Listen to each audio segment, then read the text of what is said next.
Баршамызға сәлем достар. Әдеттегідей сіздермен бірге Түшору каналы.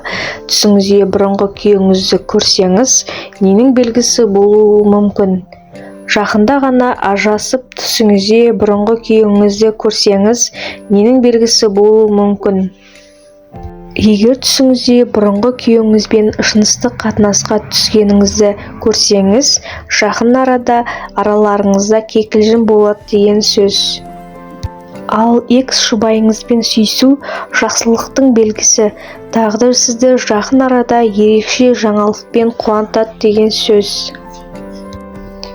Түсіңізде бұрынғы жолдасыңыз сізге қайтып келсе, онда ол сізбен татуласуға әрекет деген сөз. Күйеуіңіз басқа елмен түсіңізге кірсе, немесе басқа нәзік жанымен қол ұстасып жүрсе, онда әйел адам онымен ажырасуға дайын деген мағынаны білдіреді.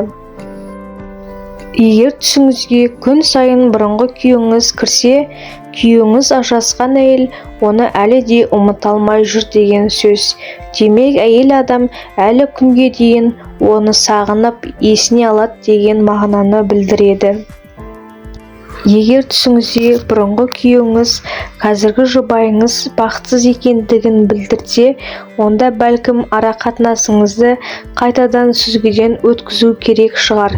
Себебі мұндай жандар абайсызда ажырасып, кейін қайта қосылуды армандауы мүмкін.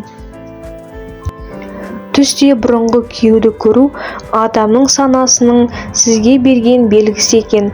Түс жорушы мұндай әйелге жақындық пен араласу мен төсек қатынасы қажет екендігін есептейді.